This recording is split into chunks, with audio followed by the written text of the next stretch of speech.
ఈ విధంగా హరిశ్చంద్రుడి యొక్క వృత్తాంతాన్ని మనం తెలుసుకున్నాము.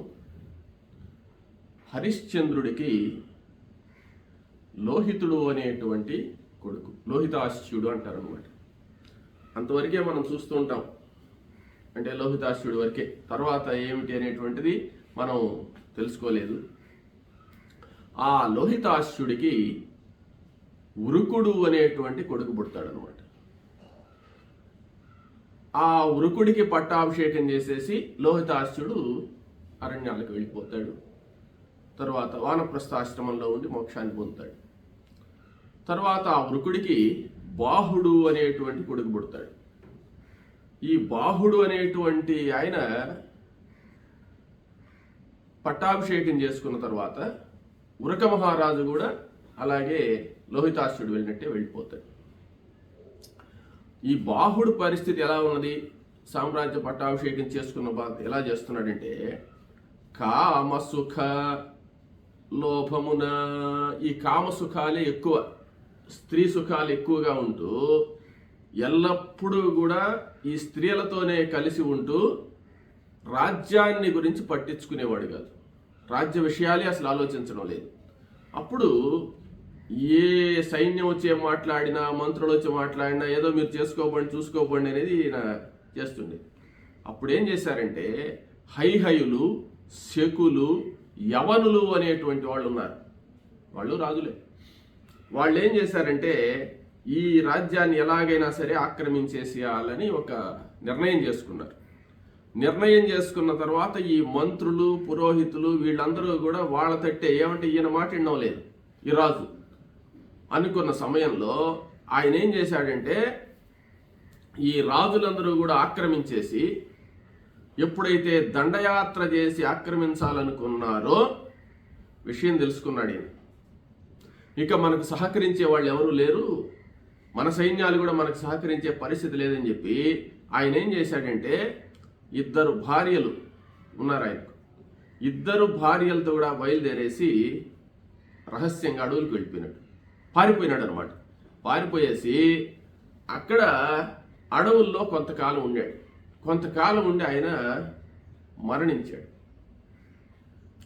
మరణించే సమయానికి ఆయన యొక్క పెద్ద భార్య గర్భంతో ఉందన్నమాట. 2 భార్యలు వెళ్ళారు కదా, 2 భార్యల్లో ఒక భార్య గర్భంతో ఉంది.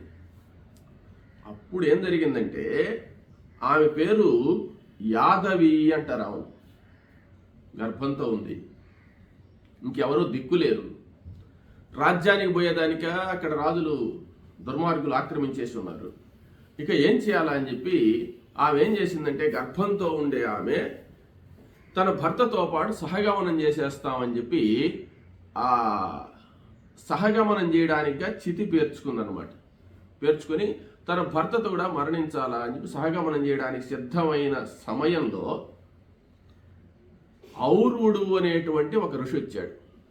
భృగువంశంలో పుట్టినటువంటి ఆయన ఔర్వుడు అనేటువంటి ఋషి చూసి, అమ్మా, ఇటువంటి పరిస్థితుల్లో నీవు సహగమనం చేయకూడదు అని చెప్తే, నాకెవరూ దిక్కులేరు, ఇంకా నేను ఇంకా మరణించాల్సిందే అంటే, ఏం పర్వాలేదు, నేను నిన్ను కాపాడుతానని చెప్పి ఆమెను తన ఆశ్రమానికి తీసుకెళ్ళాడు. ఎలాగా?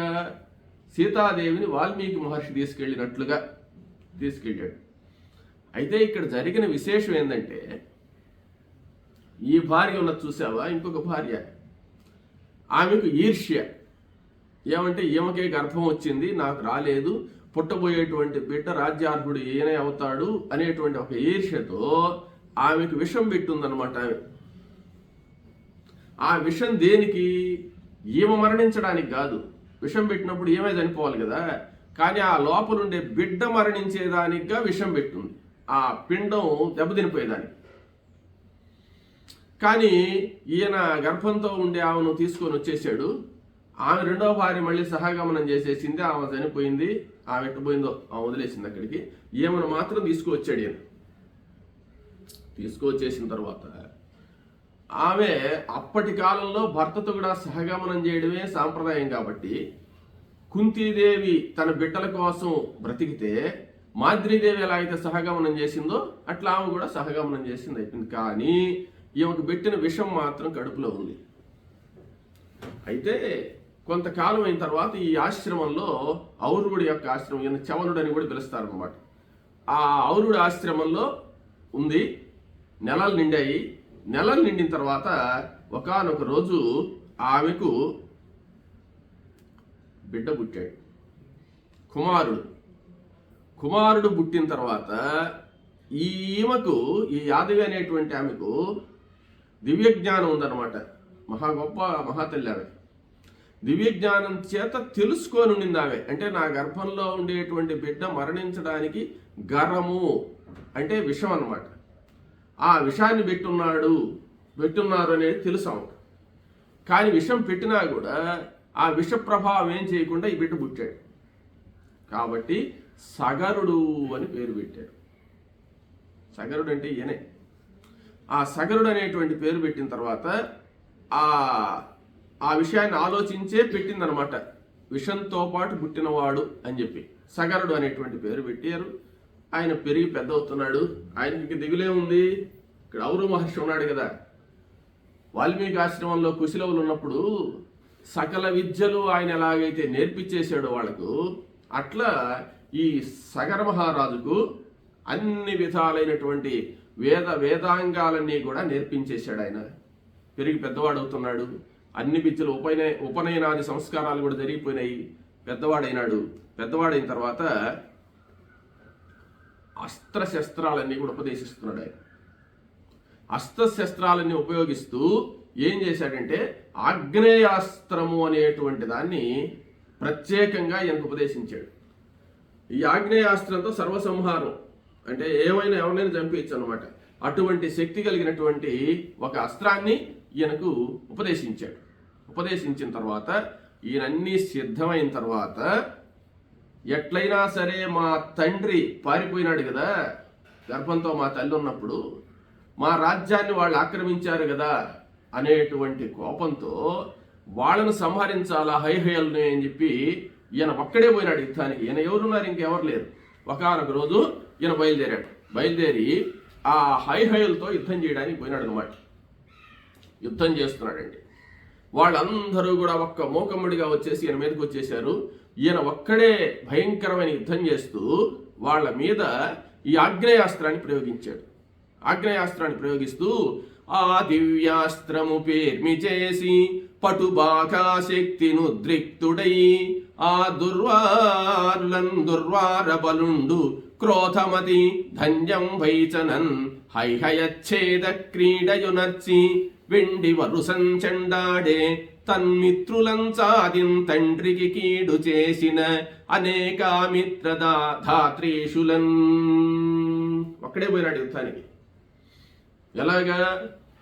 కౌరవ సైన్యాన్ని మీదకంతా అర్జునుడు ఒక్కడే పోయినట్టుగా విరాట్ పర్వంలో వెళ్ళాడు కదా ఆయన, ఉత్తర గోగ్రహణం అప్పుడు. అలాగా వెళ్ళి వాళ్ళందరితో ఒక్కడే యుద్ధం చేశాడు. ఆ దివ్యాస్త్ర ప్రభావం చేత వాళ్ళందరినీ కూడా సంహరించేసి వాళ్ళ నాయనకు మిత్రులుగా ఉంటూ ద్రోహం చేశారు. చూడు, స్నేహితులు అని చెప్తూనే ద్రోహం చేశారు కదా. అంటే ఎదుటి రాజ్య హైహయులకు సహాయం చేశారు కదా, వాళ్ళందరినీ చంపేశాడు.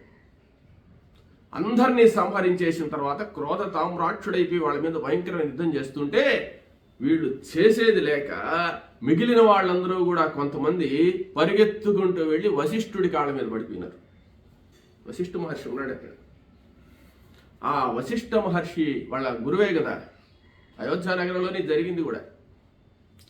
ఆ వశిష్ఠ మహర్షిని శరణు వేడేటోటికి వశిష్ఠ మహర్షి నేరుగా వచ్చి ఈయన దగ్గర నిలబడితే, ఈయన గురువు గారిని ఏం చేయడు కదా, ఆ సంస్కారం అనేది ఉన్నది కదా మొదటి నుంచి. ఆయన గురువు గారికి నమస్కారం చేసి నిలబడ్డాడు. అప్పుడు ఆయన ఏం చెప్పాడంటే, నాయన వీళ్ళందరూ నన్ను శరణు వేడారు, వీళ్ళను మాత్రం వదిలేసి కొంతమందిని రాజ్యం నువ్వే తీసేసుకో, వీళ్ళని తరివేద్దాం, కానీ వీళ్ళని వదిలేసేయి అని చెప్పాడు. నేను దివ్యాస్త్ర ప్రయోగం చేసిన తరువాత వాళ్ళను వదలడం అనేటువంటిది జరగదు గురువర్య, వాళ్ళని కూడా సంహరించాల్సిందే అని చెప్పాడు. అయితే గురువు ఏం చెప్పాడంటే, ఉభయతారకంగా నువ్వు వాళ్ళని చంపాల్సిందే, కానీ చంపినంత పని చేయొచ్చు, కొన్ని ఉన్నాయి సూత్రాలు అని చెప్పాడు. ఏంటంటే వాళ్ళని బాగా అవమానపరిచి కానీ పంపించేసామంటే చంపిందంత సమానం. అప్పుడు చెప్తున్నాడు ఏం చేయమంటారు అంటే, అప్పుడు వాళ్ళు 4 రకాల వాళ్ళు ఉన్నారు. శకులు, యవనులు కాంభోజులు వాళ్ళంతా, పారదులు, పహ్లవులు అనేటువంటి వాళ్ళు 4. వాళ్ళ మిత్ర బృందాలు వేరే ఉన్నాయన్నమాట. వీళ్ళకి ఏం చేశాడంటే శకులను శిరోముండనం అంటే నున్నగా గుండు కొట్టేసేది, ఇక్కడ మాత్రం ఉండిచ్చేసేది. అంటే గడ్డ మీసాలు తీసేదిలే, ఉత్త గుండె చేయించేసాడు. అందరూ మంగళవారం రెడీగా ఉన్నారు అక్కడ, ఎప్పుడెప్పుడు చేస్తామని వచ్చేసారు. నున్నగా ఎంతమంది ఉంటే అంతమంది గుండ్లు కొట్టేశారు. గడ్డాలు దీపాకండి ఆపియండి అన్నాడు. తీస్తే ఇంత అంతాడు అనమాట, గడ్డాన్ని తీసేదానికి లే, ఉత్త గుండె. శకులు ఆ విధమైన ఆకారాలతోనే మీరు ఉండాలి, మీకు పుట్టబోయే బిడ్డలు అందరూ కూడా ఇది గుర్తు మీకు అని చెప్పి శాసించాడు. యవనులు కాంభోజులు అనేవాళ్ళు ఉన్నారే, వాళ్ళకేం శిక్ష అంటే ఉత్త బోడిగుండె. అంటే వీళ్ళ తేడాలు కనపడాలి కదా, అంటే అందరూ గుండు చేసుకుంటే ఎట్లా, కాబట్టి వీళ్ళకి ఉత్త గుండు అనమాట, మీసాలు గడ్డాలని కూడా తీసేసేది. వీళ్ళు యవనులు కాంభోజులు. పారదులు అని ఉన్నారు. పారదులకు ఏ విధమైన అవమానం జరిగిందంటే వాళ్ళకి ఏం క్షౌరం చేసేదిలే, ఎప్పుడూ క్షౌరం చేసేదిలే, జుట్టు విరగబోసుకొని తిరగాలి వాళ్ళు. తర్వాత పహ్లవులు అని ఉన్నారు. పహ్లవులు అనేటువంటి వీళ్ళ పరిస్థితి ఏంటంటే నిరంతరం మీసాలు పెంచాలి, పై జుట్టు పెంచేదానికిలే. అంటే వీళ్ళకి గడ్డాలు వదిలేశాడు కదా మొదటి వాళ్ళ గడ్డాన్ని చేసుకోవచ్చు, అంటే పూర్తిగా తీసేదానికిలే, పైన గుండు చేసుకోవాలి. రెండో వాళ్ళు ఏంటంటే మొత్తం క్షౌరం చేసేసుకోవాలి. మూడవ రకాలు ఏంటంటే అసలు క్షౌరమే లే. వీళ్ళకేందంటే జుట్టు పెంచకూడదు, జుట్టు గుండు చేసుకోవాలా, మీసాలు ఎప్పుడు కట్ చేయకూడదు, అవి పెంచుతూనే ఉండాలి అని వీళ్ళకి పెట్టాడు. సరే, ఇంకా వీళ్ళ బంధువులు ఉన్నారు. వీళ్ళ బంధువులు ఏంటంటే కోలి సర్పులు, మాహిషికులు, దార్వులు, చోళులు అని. వీళ్ళందరూ క్షత్రియులే. ఈ కోలి సర్పులు అనే వాళ్లకు శకులకి ఏం పెట్టాడు అదే పెట్టాడు. శకుల యొక్క బంధువులు అనమాట వాళ్ళు క్షవరము, గడ్డం ఆపేయడం. తర్వాత మాహిషికులు అనేటువంటి వాళ్ళకి ఏం చెప్పాడంటే నున్నగా బోడిగుండ్లు, రెండో రకం. దారువులు అనేటువంటి వాళ్ళ బంధువులకు జుట్టు విరగబోసుకొని తిరగడం. తర్వాత చోళులు అనేటువంటి వాళ్లకు నిరంతరం మీసాలు పెంచడం. ఇటువంటి అవమానం పరిచి వీళ్లకు వేదాధ్యయనం చేసేదానికి లే, వీళ్ళు ఏ విధమైన వేదశాస్త్రాలు నేర్చుకునేదానికి లేదు, యజన బాహ్యులై యజ్ఞయాగాదులు చేసేదానికి లేదు. రాజులుగా ఉండేవాళ్ళు, నిన్న త్రిశంక మహారాజు చూడు రాజ్య పరిపాలన చేసి యజ్ఞాలు చేశాడు కదా, అట్లా వీళ్ళు చేసేదానికి లేదు. మ్లేచ్ఛులతో కూడా తిరుగుతుండాలి, మ్లేచ్ఛ జాతిలో కలిసిపోమని చెప్పి వీళ్ళని తరివేశారు అనమాట. తరివేసిన తర్వాత వాళ్ళు వశిష్ఠుడి అనుమతితో ప్రాణాలు మాత్రం దక్కించుకొని అవమానం పడి అక్కడి నుంచి వెళ్ళిపోయినారు.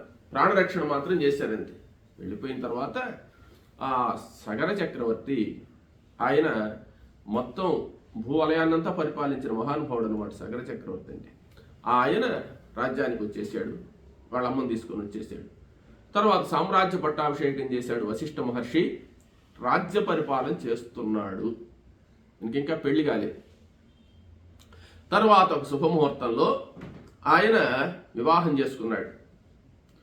కేసిని అనేటువంటి ఒక ఆమెను, తర్వాత సుమతి అనేటువంటి ఒక ఆమెను చేసుకున్నాడు. వాళ్ళ ఆయన కూడా 2 భార్యలే కదా ఉండింది, ఈయన కూడా 2 చేసుకున్నారు. చేసుకున్న తర్వాత కేసిని, సుమతి వీళ్ళిద్దరిని పెళ్లి చేసుకున్నాడు. సామ్రాజ్యం చేస్తూ ఉన్నాడు. చాలా రోజులు సంతానం కలగలేదు ఆయన.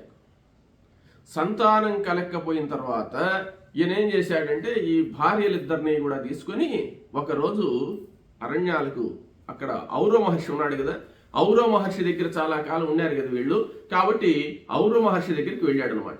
ఔర మహర్షి దగ్గరికి వెళితే అక్కడ ఆయన సేవ చేశారు.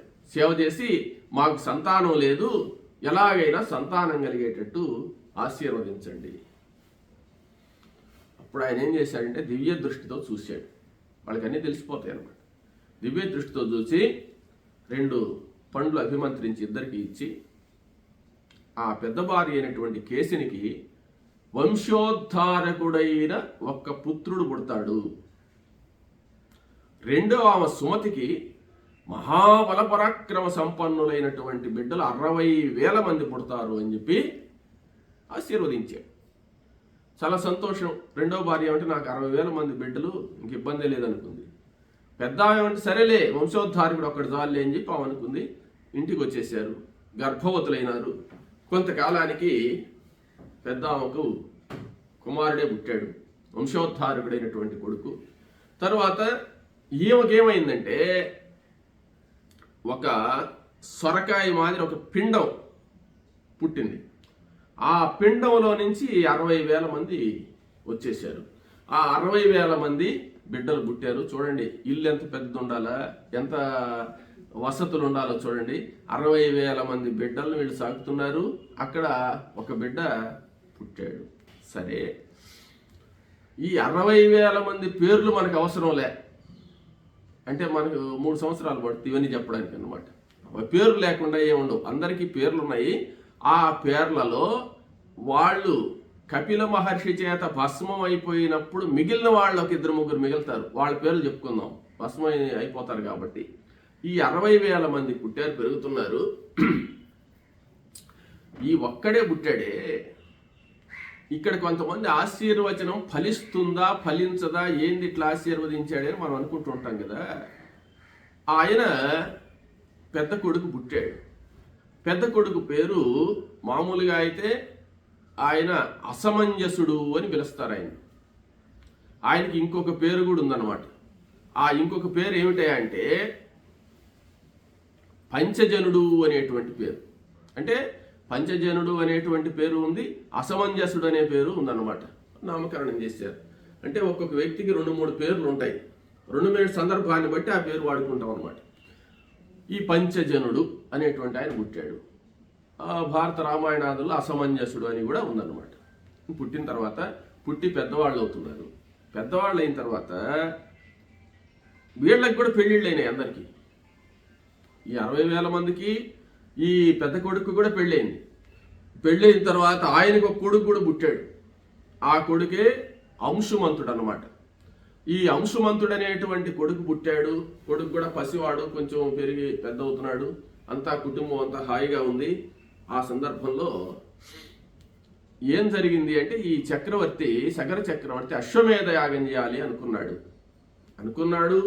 కార్యక్రమాలు జరుగుతున్నాయి. కానీ ఈయన అశ్వమేధ యాగం చేసే లోపల పెద్ద కొడుకును తరివేశాడు అనమాట. దేశ బహిష్కరణ అంటే నగర బహిష్కరణ. దేశ బహిష్కరణ అంటే ఇంకెక్కడికి పోతాడు, నగర బహిష్కరణ చేసేసాడు. ఎందుకు చేశాడు? ఉండేవాళ్ళలో పెద్ద కొడుకు, రాజ్య పట్టాభిషేకం చేయాల్సినటువంటి వ్యక్తి. ఆయన ఎందుకు చేశాడు అంటే ఈ అసమంజసుడు ఏం చేసేవాడంటే భయంకరంగా ఒక్కోసారి బాగుండేది మనిషి, ఒక్కొక్కసారి ఎవరన్నా పిల్లకాయలు కనపడితే బావిలో వేసేసేది. ఎవరన్నా కనపడితే పిశాచం పట్టినట్టుగా ఆయన భయంకరంగా కుట్టేది, హింస పెట్టేది. ఎవడంటే వాటి పట్టుకొని లాగేసేది. ఎట్లంటే అట్లా చేసేస్తున్నాడు. మళ్ళీ ఒక్కోసారి మామూలుగా ఉంటాడు, ఏమైనా బాగున్నావు అంటాడు. ఏ టైంలో ఎట్లుంటాడో తెలియదు. అటువంటి పరిస్థితుల్లో చాలామందిని చంపేశాడు. బావుల్లో వేసి అట్టు చేసి బావుల్లో వేసేదనమాట. ఆయనకి యోగశక్తి కూడా ఉంది. ఆయన ఏం చేశాడంటే బావిలో వేసేసిన పిల్లలు వాళ్ళు బాగా మునిగిపోతారు చూడు. 1 గంట 2 గంటలు చూసి ఆనందంగా నవ్వేదిను. మళ్ళీ మంత్రిస్తే వాడి పైకి వచ్చేది, బతికి వచ్చేది వాడి పైకి. నువ్వు బతికితే తర్వాత సంగతి, చంపేస్తాడో బతుకుతాడో తెలియదు కదా, బతికిస్తాడో తెలియదు కదా. కాబట్టి ఈయన ప్రవర్తన ప్రజలకు నచ్చలేదు, చాలా ఇబ్బంది పరుస్తున్నాడండి మమ్మల్ని సగర చక్రవర్తి గురించి చెప్పారు. సగర చక్రవర్తి మనవడు ఉన్నాడులే చాలులే, మనకు ఇటువంటి బిడ్డ మనకు ఉన్నా ఒకటే లేకపోయినా ఒకటే, ఈ దేశంలో అంతా చెడ్డ పేరు తెస్తున్నాడని అతన్ని నగర బహిష్కరణ చేసేసారు. అయితే ఇక్కడ ధర్మ సందేహం. ఇంటికి పెద్ద బిడ్డ కదా, రాజ్యార్హుడు కదా, తర్వాత స్థానం పొందాల్సిన వాడు కదా, పెద్ద బిడ్డను వదిలేయచ్చా? ఎటువంటి పరిస్థితుల్లో పెద్ద కుమారుణ్ణి వదలకూడదు అనేటువంటి శాస్త్రం ఉందన్నమాట. సగర చక్రవర్తి వదిలేశాడు.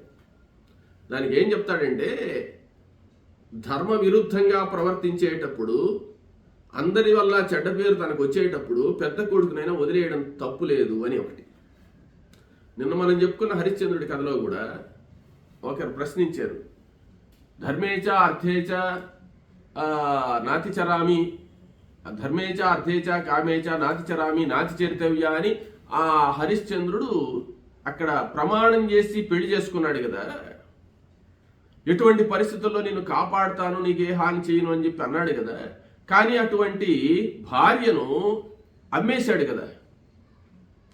అమ్మేసినప్పుడు ఆయన మాట తప్పినట్టే కదా, ఇక్కడ చేసిన ప్రమాణం తప్పినట్టే కదా. కాబట్టి ఆయన సత్యవ్రతుడు ఎట్టవుతాడు? ఆయన సత్యసంధత్వం, ఆయన బాకీ కట్టడానికి భార్యను అమ్మేశాడు, కానీ భార్యను కాపాడుతాను ప్రమాణం చేశాడు కదా, దాన్ని తప్పాడు కదా అని ఒక ప్రశ్న అనమాట. ఆయన ఏమంత పనికి మాలినోడు కాదు, ఆయనకి తెలుసు ఆ విషయం. ఆ విషయాన్నే భార్య దగ్గర ప్రస్తావించాడు ఆయన. నేను అదే చెప్పాను, ఏమంటే మీరు పూర్తిగా చదివితే సమాధానం దాంట్లోనే ఉంటుంది. హరిశ్చంద్ర మహారాజు చక్రవర్తి అంత అమాయకుడేం కాదు. ఏమంటే, భార్యనొక్కనికి తెగనమ్ముకునుట నీచంబని నే సంకోచించున్నప్పుడు ఆయన ఆ కాటికాపరిగా అయిపోయి బాధపడేటప్పుడు అనుకుంటాడు, తన్నొక్కనికి తెగనమ్ముకునుట నీచంబని నే సంకోచించున్నప్పుడు, అంటే భార్యను అమ్మేయడం నీచకృత్యము, నేను తప్పు చేస్తున్నాను అని నేను సంకోచిస్తే ఆయన మనసులో అనుకుంటున్న మాట అన్నమాట. సత్య ప్రతిష్టకయ్యొనర్చు నీచకృత్యములు సగౌరవంబులే అని నా మనసుకు ఉత్సాహము కలిగించి నా చంద్రమతీదేవి నా సత్యదీక్షను కాపాడింది కదా అంటాడనమాట. అంటే ఏమని? సత్య ప్రతిష్టకయ్యొనర్చు నీచకృత్యములు. ఇక్కడ రెండు వచ్చాయి. రెండిట్లో ఆమెను కాపాడుతానన్న ప్రమాణం ఉంది, ఇతనికి మాట ప్రకారం డబ్బులు ఇవ్వాల్సినటువంటి ప్రమాణం ఉంది. వీటిలో ఏది ముఖ్యము? దాన్ని వదులుకోకపోతే దీన్ని వదులుకోవాలి, దీన్ని వదిలేస్తే దాన్ని వదిలేయాలి. ఏది వదలాలంటే సత్యప్రతిష్ఠగా అనొచ్చు నీచకృత్యములు. అంటే నువ్వు ఎందుకు భార్య నమ్మావు? అనవసరంగా అమ్మలేదు. ఒక సత్యాన్ని నిలబెట్టేదానికి భార్య సమ్మతించి అమ్ముడుపోయిందే కానీ భర్త యొక్క సత్యదీక్షను కాపాడడానికిగా ఆమెను నమ్ముకోమని చెప్పిందే కానీ హరిశ్చంద్రుడు తాను అమ్మతానని చెప్పలేదు. కాబట్టి ఆమె చెప్పిందనమాట, నన్ను నమ్మేసేయి, నీకే దోషం రాదు, సత్యప్రతిష్టకు అనొచ్చు నీచకృత్యములు సగౌరవములు, ఇది కూడా గౌరవించదగిదే అని చెప్పింది. కాబట్టి అంత ధర్మశాస్త్రబద్ధంగా చేస్తారు వాళ్ళు. వాళ్ళ సగర చక్రవర్తి కుమారుణ్ణి వదిలేశాడు అంటే అన్నీ ఆలోచించే వదిలేశాడు అనమాట. అయిపోయింది. అయితే ఆశీర్వాదంతో పుట్టినవాడు వంశోద్ధారకుడైన పుత్రుడు పుడతాడని ఔరవ మహర్షి వరం ఇస్తే పుట్టినవాడు. ఈయన దేశ బహిష్కరణకు గురైనాడే, అసలు వంశోద్ధారకుడు కాలేదంటే అది కాదు. ఆయన ఆశీర్వదించి వంశోద్ధారకుడు, ఈయనకు పుట్టే బిడ్డే రేపు పట్టాభిషేకం చేసుకుంటాడు, వంశాన్ని అభివృద్ధి చేస్తాడు. ఇది పూర్వజన్మ కర్మ వల్ల ఇలా పుడుతుంటారు అనమాట. కానీ అట్ట పుట్టినా ఈయన బిడ్డే రేపు వంశవంతుడే రాజ్యానికి వస్తాడనమాట. ఆయన వంశమే నిలబడుతుంది. అనేది అక్కడ. అయితే ఇటువంటి వాడు, ఇటువంటి గొప్ప రాజు కొడుకుగా పుట్టినవాడు ఇలా ఎందుకు ప్రవర్తించాడు? ఇతని పూర్వజన్మ కర్మ ఏమిటి? అసమంజసుడు అన్నాము, ఆయన దుర్మార్గాలు చేశాడన్నా వదిలేసాం, వెళ్ళిపోవచ్చు మనం. ఏమిటి అంటే పూర్వకర్మ అనేటువంటిది మనకు బుద్ధి కర్మానుసారిణి. ఆయన బుద్ధి అలా పనిచేస్తుందంటే ఆయన పూర్వజన్మలో చేసిన కర్మను బట్టి బుద్ధి అలా మారుతుంటుంది. మనకైనా అంతే, ఎవరికైనా అంతే.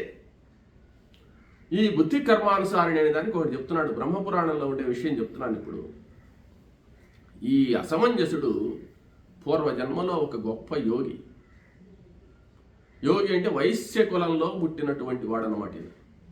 వైశ్య కులంలో పుట్టి ఆ వైశ్యుడిగా ఉంటూ వైరాగ్యంతో సన్యసించి అడవుల్లో పోయి తపస్సు చేసుకుంటూ ఒక యోగిగా మారిపోయినాడు అనమాట. యోగిగా మారాడు అంటే ఆయనకు మొత్తం ఇంక దేని మీద వ్యామోహం లేదనే కదా అర్థము. ఆయనకు అంతకుముందు జన్మలో ఉన్న కర్మశేషం వల్ల ఏమో ఒకసారి అరణ్యంలో తిరుగుతుంటే యోగసిద్ధుడు అన్నీ చేయగలడు అనమాట. ఒకసారి అరణ్యంలో పోతుంటే ఒక నిధి కనపడ్డది ఆయనకు. ఆ నిధిని చూసి మనసు కావాలి అనిపించింది అనమాట. అది తీసుకోవాలనిపించింది. నేరుగా ఆ నిధి దగ్గరికి పోయి దాన్ని స్వీకరించబోయేటప్పుడు అక్కడికి ఒక బ్రహ్మరాక్షసి పిశాచి వచ్చిందనమాట. ఆ పిశాచి ఆ నిధిని కాపాడుతుంది. ఆ పిశాచి ఏమడిగిందంటే, ఈ నిధిని నువ్వు తాకద్దు. అయితే ఎలా? నాకు నిధి కావాలి. నిధి కావాలంటే నాకు ఒక బలి ఇస్తే ఈ నిధిని తీసుకోమని. ఏం కావాలి నీకు అన్నాడు. నాకు ఒక మంచి గోమాంసం కావాలని అడిగింది. అది అంటే ఎటు చంపడు, ఆయన యోగేశ్వరుడు కాబట్టి ఆవును చంపడు, అది తెచ్చివ్వలేడు అని చెప్పి. ఆయన ఏం చెప్పాడంటే, ఆయన ఇంకా తెలియగలడు అనమాట. తప్పకుండా నీ కోరిక తీరుస్తాను. నేను గ్రామానికి వెళ్ళాలి కదా, నువ్వు కోరుకున్నవి ఇక్కడ ఉండవు కదా, నేను పట్టణానికి వెళ్ళాలి, తీసుకురావాలి కదా, కాబట్టి పోయి తీసుకువస్తాను. దూర ప్రయాణం చేయాలి, మళ్ళీ నేను అక్కడి నుంచి ఆవును తీసుకొని ఇక్కడికి రావాలి, మళ్ళీ ధనాన్ని తీసుకొని పోవాలి. ఇన్ని పరిస్థితులు ఎందుకు? నేను ఉత్త చేతులతో పోకుండా పోయేటప్పుడు దీన్ని ఎత్తుకోపోతాను, ఈ నిధిని, తర్వాత వచ్చి నీ కోరిక తీరుస్తానన్న. ఈ పిశాచి నమ్మిందన్నమాట. అంటే మోసం చేయలే, యోగీశ్వరుడు కదా అని చెప్పి నమ్మి సరే తీసుకెళ్ళాను. తీసుకెళ్ళిన తర్వాత అంటే వాళ్ళ మనస్సును పరీక్షించడానికి అలా చేస్తారనమాట. ఈయన నిధిని తీసుకెళ్ళాడు. నిధిని తీసుకెళ్ళేసి ఇంట్లో పెట్టుకొని హాయిగా సంసారం చేస్తున్నాడు. ఈ పిశాచి సంగతే పట్టించుకోవాలి. జాతస్య పుట్టినవాడు జాతస్య ధ్రువ మృత్యు, పుట్టినవాడు ఎప్పుడైనా చనిపోవాల్సింది. ఈయన అన్ని సుఖాలు అనుభవించాడు, కానీ ఈ గోమాంసాన్ని తీసుకొని వచ్చి ఈ పిశాచికి పెట్టలే. కొన్ని రోజులకి ఆయన చనిపోయినాడు. చనిపోయిన తర్వాత ఆయన ఇక్కడ అసమంజసుడుగా పుట్టాడు. ఈ సగర చక్రవర్తికి పుట్టాడు అనమాట, ఈ పంచజనుడు అనేటువంటి పేరుతో. అయితే ఇంత రాజకులంలో ఎందుకు పుట్టాడు అంటే, అక్కడ పాపం చేయలేదు కాబట్టి. అంటే ఆమె అడిగిన ఆ పిశాచి గోవును సంహరించలేదు కదా, గోవును కాపాడాడు కదా, గోవును కాపాడి గోమాంసం అడిగింది ఎట్టయితే అట్టవుతుంది అని చెప్పి గోవును సంహరించకుండా ఉన్న పుణ్యం వల్ల రాజవంశంలో పుట్టాడు. రాజవంశంలో గొప్ప కులంలో పుట్టాడు, గొప్ప రాజవంశంలో పుట్టాడు. ఈయన మంచోడే, ఈయనకేమీ దోషం లేదు. కానీ ఆ పిశాచి వదిలిపెట్టలే.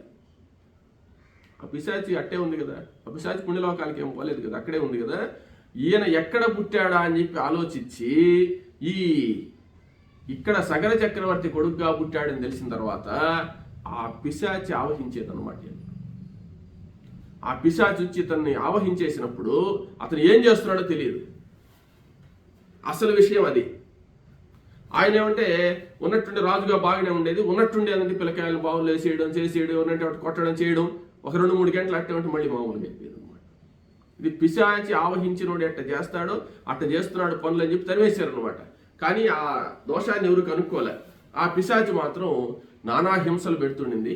నానా హింసలు పెడుతూ ఆయన అడవుల్లో తంటాలు పడుతున్నాడు ఈ అసమంజసుడు.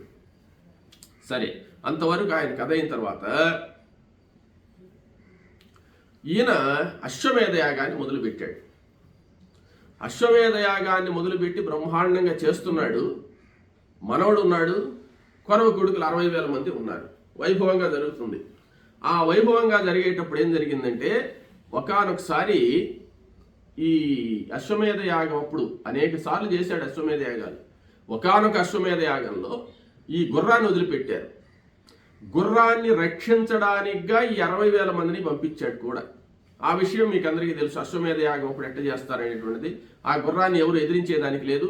ఎవరైనా ఆ గుర్రాన్ని పట్టుకుంటే వాళ్ళతో యుద్ధం చేసేదానికి వీళ్ళు 60,000 మంది ఉన్నారు. ఇది అలా తిరుగుతూ పోతుంది. సముద్రం వెంబడిపోతుందన్నమాట. సముద్రం వెంబడిపోతూ సముద్రానికి ఆగ్నేయ మూలగా పోయినప్పుడు దేవేంద్రుడు దాన్ని అపహరించేశాడు. ఉన్నటువంటి గుర్రం అదృశ్యం అయిపోయింది. అదృశ్య రూపంలో దేవేంద్రుడు వచ్చి ఆ గుర్రాన్ని అపహరించేసి నేరుగా తీసుకుని ఎక్కడికి వెళ్ళిపోయినాడో ఎవరికి తెలియదు. గుర్రం కనపడలే. గుర్రం కనపడకపోయేటోటికి ఆమెను వెంటనే ఈ 60,000 మంది ఏం చేశారంటే మొత్తం భూలోకం అంతా గాలించేశారు. గాలించేసిన తర్వాత ఇంక లాభం లేదని సముద్రం దగ్గరికి వెళ్ళారు. సముద్రంలో ఏమన్నా ఉందా అని చూసి సముద్రం దగ్గరే కదా తెప్పింది. అప్పుడు ఏం చేశారంటే సముద్రాన్ని తవ్వడం మొదలుపెట్టారు. అంటే సగర చక్రవర్తి కొడుకులు తవ్వక ముందు సముద్రాలు లేవా అంటే ఉన్నాయి. అప్పుడే సముద్రాలు ఉత్పత్తి ఏం కాలేదు, అంతకుముందు ఉన్నాయి సముద్రాలు. కానీ వీళ్ళు దాన్ని లోతు చూడాలని చెప్పి ఆ లోతు పైనే ఉండే అనమాట. దీన్ని మొత్తం లోడేశారు, లోపలికి తూకుంటూ పోయినారు. మామూలుగా బావిలో పూడికి దిగడం అంటారు అనమాట. పూడికి దిగడం అంటే లోతుగా తీసేస్తారు. అట్ట మొత్తం మట్టిని తవ్వేసి సముద్ర మార్గం అయితే ఇక్కడ సముద్రం దగ్గరే తప్పిపోయింది కాబట్టి ఇక్కడే ఎక్కడ ఉంటుందని చెప్పి ఎతకడానికి 60,000 మంది సముద్రాన్ని అంతా అల్లకల్లోలం చేసేసి దాన్ని తవ్వేశారు. తవ్వుకుంటూ వెళుతూ అతల వితల సుతల తలాతల రసాతల మహాతల పాతాళ లోకాల తవ్వేశారు. తవ్వుకుంటూ వెళ్ళిపోయినారు. పాతాళ లోకం దగ్గరికి పోయేటోటికి ఏమైంది అంటే తండ్రి పన్నుపునందరు ధరణి ఎల్లదిరిగి ఆ ద్రవ్యుడికి పోయి రగభూమి ఆది పురుషున విష్ణుని అపరమూర్తి గనిరి సంవర్త మార్తాండ కపిలు తండ్రి పనుపున అంటే సగర చక్రవర్తి పంపించాడు కాబట్టి పోయి వీళ్ళు ఏం చేశారు, ధరణి ఎల్ల తిరిగి మొత్తం తిరిగేశారు. ధరణి ఎల్ల తిరిగి త్రవ్వి దిగిపోయి యుర్రగ భూమి సముద్రంలో తవ్వుకుంటూ పోయి నాగలోకానికి పోయినారు. నాగలోకం నుంచి కూడా దాటిపోయేసి ఆది పురుషు పాతాళ లోకంలో ఆది పురుషుడైనటువంటి కపిల మహర్షి శ్రీ మహావిష్ణువే కపిలావతారం అన్నమాట. అక్కడ ఒక చోట కూర్చొని ఎర్రగా ఉన్నాడు ఆయన. సూర్యబింబం ఉదయించేటువంటి సూర్యబింబం ఎలా ప్రకాశిస్తుందో అలా ప్రకాశిస్తూ ఉండేటువంటి కపిల మహర్షిని చూశాడు. ఆ కపిల మహర్షిని 60,000 మంది చూశారు. 60,000 మంది చూడంగానే ఆయన ధ్యానంలో ఉన్నాడు, కళ్ళు మూసుకొని తపస్సు చేసుకుంటున్నాడు. ఆయన పక్కన కట్టేసి ఉంది గుర్రం. ఈ ఇంద్రుడు తీసుకోపోయి అక్కడ కట్టేసిపోయినాడు అనమాట. ఆ గుర్రం వచ్చింది కపిల మహర్షికి తెలియదు, ఈ 60,000 మంది వచ్చింది తెలియదు. అప్పుడు వీళ్ళేం చేశారు, గుర్రాన్ని తోలుకొనన్నా గమ్మున రావాలి. ఏమి లేకుండా ఇదిగో ఇక్కడ ముక్కు పట్టుకొని కూర్చోన్నాడు చూడు, వీడు చేసిన పని, వీడే గుర్రాన్ని తోలుకు వచ్చాడు, వాడు వీడని మాట్లాడారు అనమాట. మేము ఇంత శ్రమపడి ఇంత ఇబ్బంది పెట్టేశాడు మమ్మల్ని, పట్టుకొని అందరూ మళ్ళీ కొట్టేయండిరా వీడిని అని చెప్పి, వీడు దొంగన్నట్టున్నాడని చెప్పి ఆ కపిల మహర్షి మీదకి వచ్చారు. ఎప్పుడైతే కపిల మహర్షి మీదకి వచ్చి వాళ్ళు కొట్టబోతున్నారో ఒక్కసారి కళ్ళు తెరిచి చూశాడు కపిల మహర్షి, అంతే మొత్తం భస్మం అయిపోయినారు 60,000 మంది. 60,000 మంది భస్మం అయిపోతే 60,000 మందిలో ఒక 4 మిగిలారు. వాళ్ళు ఎందుకు మిగిలారు, ఈయనే మిగిలిచ్చాడు అనమాట వాళ్ళని. వాళ్ళు బర్హికేతుడనేవాడు, సుకేతుడు, శూరుడు, పంచజనుడు అనేవాళ్ళు 4 మిగిలారు. సరే, భస్మరాసులు అయిపోయినాయి. వీళ్ళు ఎట్లా పోయినారో తెలియదు. ఈయనేం చెప్తాడంటే, ఈ పురాణ ప్రకారం ఈ పంచజనుడు ఉన్నాడు కదా, ఈ అంశుమంతుడి బదులు పంచజనుడు అనే పేరు. పంచజనుడు కూడా అడవుల్లో తిరుగుతుంటే 60,000 మందిలో పోయి కలిసిపోయి ఉంటాడు వాళ్ళతో, అన్నల తమ్ముడితో కూడా సహాయం చేయడానికి. కానీ అక్కడ దహనం కాలేదు ఈయన, ఇంకొక 3 కూడా మిగిలారు, వచ్చేసారంటారు. కానీ ఎట్లా జరిగినా ఈయన మాత్రం మిగిలాడు అనమాట. ఈయన అక్కడ మామూలు కొరవ పురాణాల్లో ఈయన పోయినట్లేదు. ఈయన ఏమంటే ఆ పంచజనుడు అనేటువంటి ఆయన దేశ బహిష్కరణ అయినా కూడా వీళ్ళతో కూడా పోయినట్టు కలుసుకొని, అడవుల్లో వీళ్ళందరూ ఎత్తుక్కుంటూ పోతుంటే ఎక్కడికంటే చాలా మంది కలిసిపోతారు కదా, వీళ్ళు ఒక్కరే పోరు కదా. పోయినప్పుడు భస్మం అయిపోయినప్పుడు ఈయన బ్రతికాడు అనమాట. ఈయన మరణించే విధానం వేరే ఉంది. మళ్ళీ ఇక్కడ మనకి ఇతనితో ఏం అవసరమేం లేదు. ఏమంటే ఎట్లా తిరిగి దేశ బహిష్కరణ అయిపోయినాడు, ఆయన బ్రతికినా చచ్చినా ఒకటేనని చెప్పి ఈయన వదిలేశాడు అనమాట. కాబట్టి ఆయన వదిలేసేయండి. ఇక్కడ రాజ్యానికి వచ్చినా చేసినా ఇంక తర్వాత వంశం నిలబడ్డ అంశవంతుడి దగ్గర నుంచే మొదలవుతుంది అనమాట. అప్పుడు సగర చక్రవర్తి ఏం చేశాడంటే, ఈ విషయం కొంతమంది మిగిలారు కదా, ఆ మిగిలిన వాళ్ళందరూ కూడా వచ్చి ఇటు జరిగింది అని చెప్పేశారనమాట. అందుకోసం ఆయన మిగిలిచ్చి ఉంటాడు. ఏమయ్యా అంటే అందరూ చనిపోతే విషయం తెలియదు కదా అని. అప్పుడు అంశుమంతుడు, సగరుడు అందరూ వచ్చారనమాట. వచ్చి ఇక్కడ కపిల మహర్షిని ధ్యానం చేశారు. కపిల మహర్షిని ధ్యానం చేస్తే ఆయన ఆ సగరుణ్ణి ఆశీర్వదించి అంశుమంతుడిని ఆశీర్వదించి, నాయన వీళ్ళు పొగురుగా మాట్లాడినందువల్ల, అదీగాక పూర్వజన్మ కర్మ వల్ల ఇలా జరిగింది వాళ్లకు, వీళ్ళు పునీతులు కావాలి. పునీతులు కావాలంటే ఆకాశగంగను తీసుకొచ్చి ఆకాశగంగలో వీళ్ళ యొక్క భస్మరాశులు కానీ కలిపితే వీళ్ళు పునీతులు అవుతారు, ఇది వీళ్ళ చరిత్ర అని చెప్పినటువంటి వాడి కపిల మహర్షి.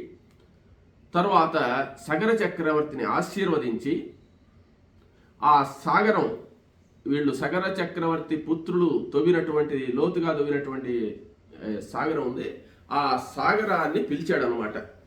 సాగరుడు అంటే సముద్రుడు. సముద్రుడు వచ్చి కపిల మహర్షికి నమస్కారం చేశాడు.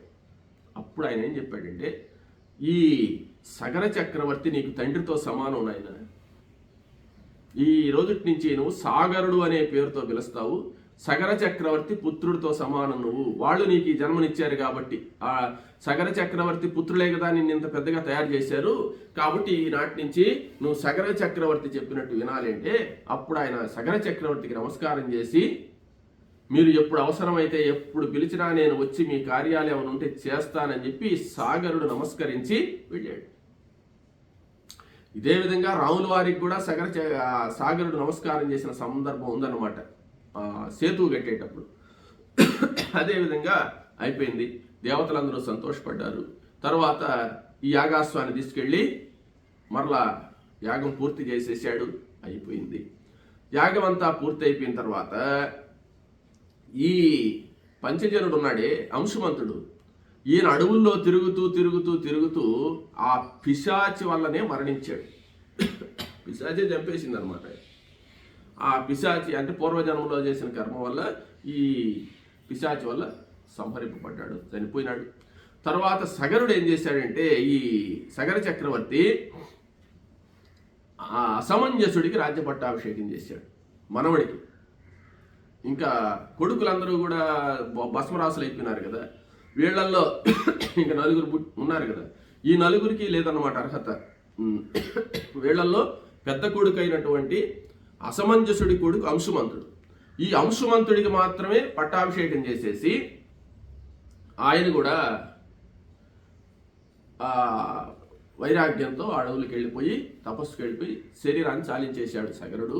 ఎందుకు వెళ్ళాడు సగరుడు అంటే, తాను తపస్సు చేసి గంగానదిని తీసుకువచ్చి బిడ్డలను కాపాడాలనే ఉద్దేశంతో పోయినాడు.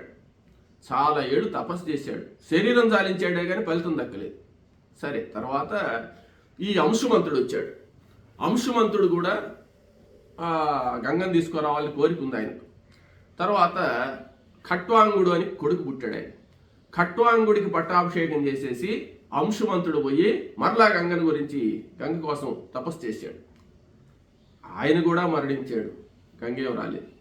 తర్వాత ఖట్వాంగుడికి దిలీపుడు పుట్టాడు అనమాట. దిలీపుడికి సామ్రాజ్య పట్టాభిషేకం చేసి ఖట్వాంగుడు కూడా పోయి తపస్సు చేశాడు.